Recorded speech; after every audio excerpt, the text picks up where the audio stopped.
Dear learners, this is the second lectures of Block 4, that is silent features of the federalisms. The silent features of the federalisms. Federalism is characterized by the several silent features that distinguish it from the other forms of the governments.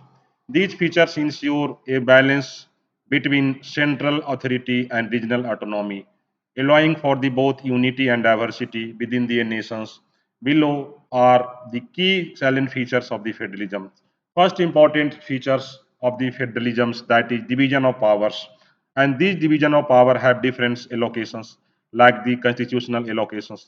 The powers and responsibility are divided between the central or federal governments and the regional government, state governments, uh, as outlined in the constitutions. Second important division of power, that is exclusive power. Certain powers are reserved exclusively for the central governments, that is defense, foreign affairs, or regional governments, e.g. like the educations, local law enforcements. Concurrent powers, some powers are shared between the both level of the government, such as taxations and environment regulations.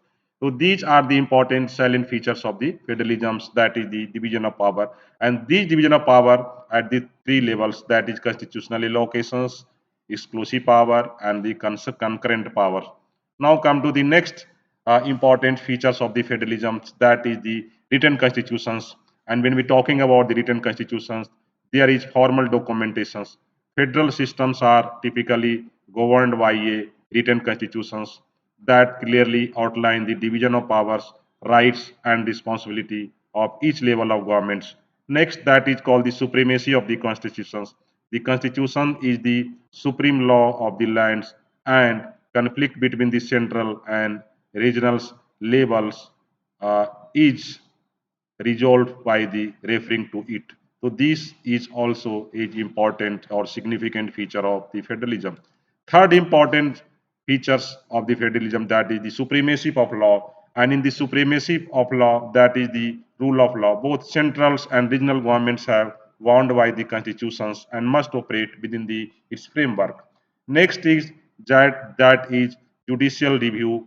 Courts, particularly a constitutional and supreme courts, have the power to interpret the constitutions and ensure that law and actions of the governments compile with it. This is very important features of the federalisms. Next is that is bicameral legislatures, representations of the regions. Many federal systems have bicamerals or two chambers legislature with one house representing the populations as a whole, that is called the House of Representative, and other representing regional interest, that is called the Senates. And second is balanced legislations. These structures ensure that both the interest of the nations and the individual regions are considered in the legislative process. This is the very important features of the federalism. Now come to the next important features of the federalism, that is autonomy of regional governments. Self-governance, regional governments have the authority to govern themselves and make decisions on certain issues without interference from the central governments. Second is that is called the diverse policy.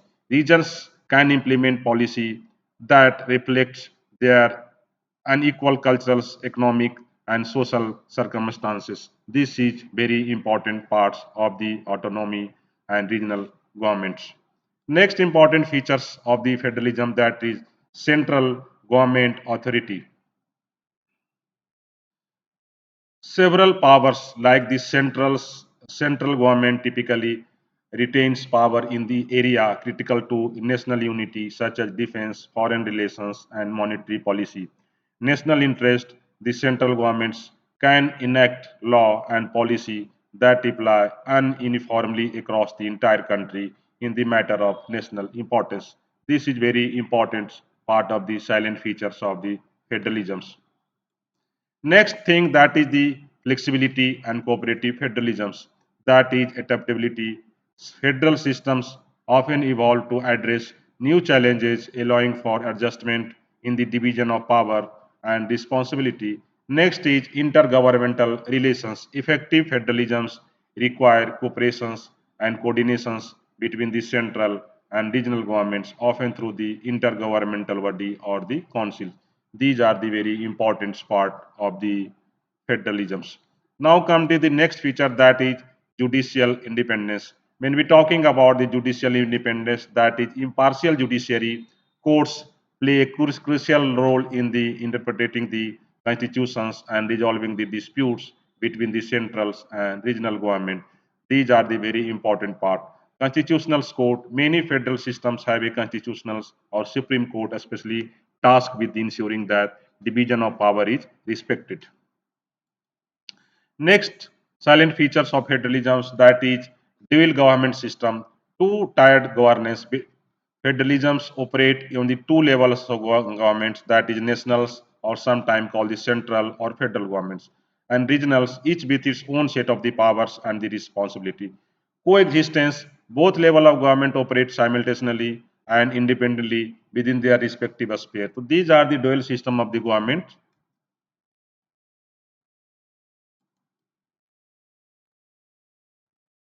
Next is that is called the amendment process of the federalisms. Rigidity and flexibility. These are the two important parts of the constitutions. Constitutions in a federal system usually has a specific and often rigorous procedures for amendments requiring the consents of both the central and regional governments. Protections of the federal structures. The amendment process is designated to protect the federal structures from being easily altered, ensuring stability and continuity. These are the important parts of the amendment things. Next thing that is related to the fiscal federalisms, and this is also part or features of the federalisms. Revenue sharing. Financial resources are typically divided between the central and regional governments with mechanisms in place for revenue sharing. This is very important part. Second is that is fiscal autonomy. Regional governments often have the power to levy taxes and generate revenue within their jurisdictions, allowing them to fund regional policy and the services. This is the very important part of the we call it as a salient features on the related to the fiscal federations. Next is that is we call pluralisms and diversity, culturals and social representations. Federal allow for the representations of diverse cultural, linguistics, and ethnic groups within the framework of a unified state. This is the very important part when we talking about the federal system of the government. Next is that is called accommodations of difference.